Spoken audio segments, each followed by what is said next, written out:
Segurança no trabalho na atividade de transporte, aula 4. Segmento 1, serviço de transporte de pessoas e bens.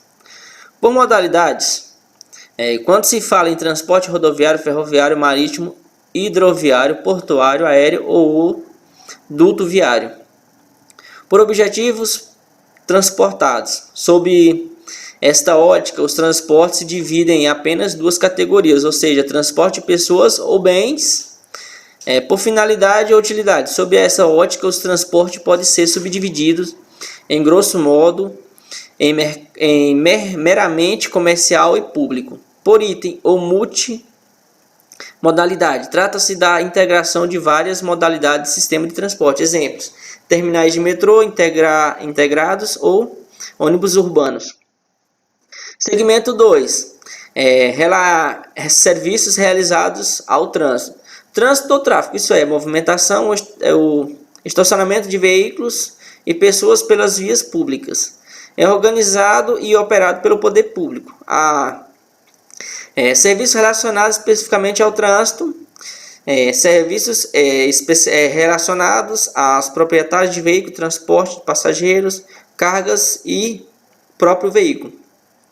Para uma análise mais precisa desses aspectos, convém separar os veículos entre três segmentos: transporte de carga, transporte de pessoas e serviço de trânsito. Segmento 1, transporte de cargas.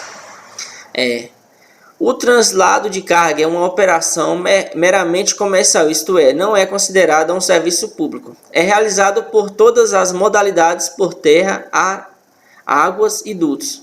Mas a modalidade que prevalece no Brasil em quantidade e volume é incontestavelmente transporte rodoviário. A gente viu, né, as greves do caminhoneiro, o Brasil parou. O Brasil é movimentado através só, como é que se fala, que essas questões de caminhão. Hoje em dia a gente tem vários projetos, como a Transnordestina, para ter uma mudança com relação a isso, e tirar nem mais ou menos 30% a 40% da frota de caminhões das BRs, com isso diminuindo o número de acidentes e de veículos, e a questão também de poluentes, e barateando também, né, a questão dos produtos e serviços. Transporte de pessoas. Serviço de translado de pessoas não é um serviço meramente comercial, é uma atividade que depende muito do poder público, operado pelo poder público, fiscalizado e controlado por ele mesmo. Serviço de trânsito. O atual Código de Trânsito brasileiro consagrou uma série de mudanças conceituais e organizacionais nessa área. Até o presente momento, a sua aplicação ainda está muito limitada. Muitas das novas orientações ali presentes não foram implementadas por falta de pessoal habilitado para a sua efetivação, dentre outros cuja análise foge aos propósito desse trabalho. As responsabilidades das transportadoras no acidente de trabalho. A Lei nº 12.619, de 30 de abril de 2012, que dispõe sobre o exercício da profissão de motorista, regula e disciplina a jornada de trabalho e o tempo de direção do motorista profissional, em vigor desde junho de 2012. Tem provocado grandes alterações nas empresas de transportes rodoviários de carga que estão adaptadas a novas regras, objetivando evitar conflitos e demandas trabalhistas e, sobretudo, dirimir futuro passivo trabalhista. Entretanto, o objetivo primordial da nova lei foi diminuir os acidentes de trabalho, pois os índices são alarmantes, ultrapassando outras categorias que até então lideravam o ranking de acidente de trabalho.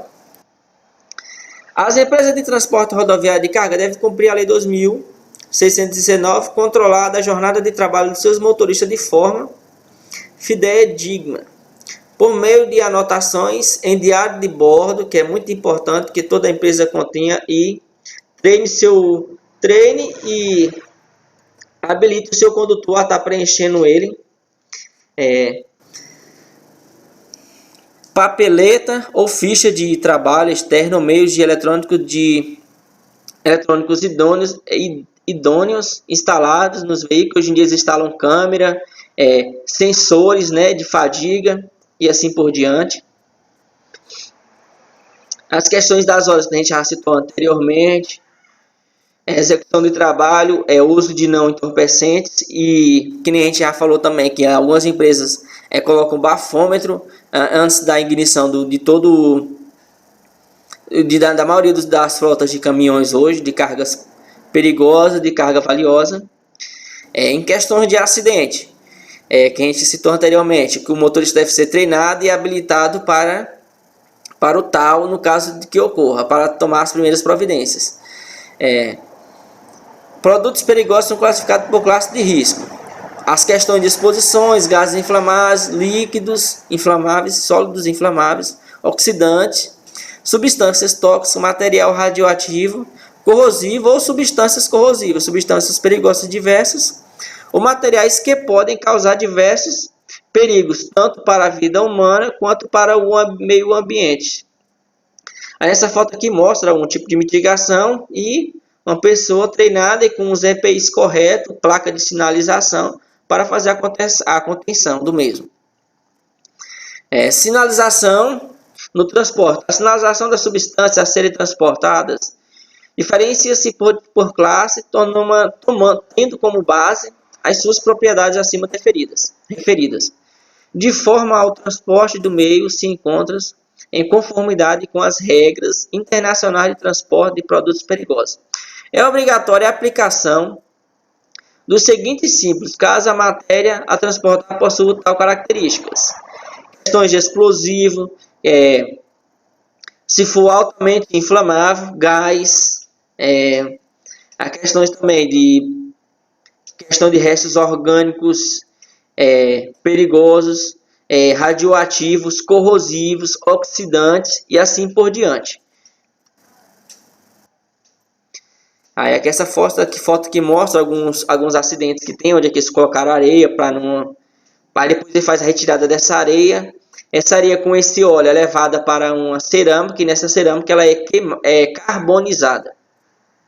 A foto aqui do caminhão identificado quando for caminhão de diesel, alto líquido, altamente inflamável.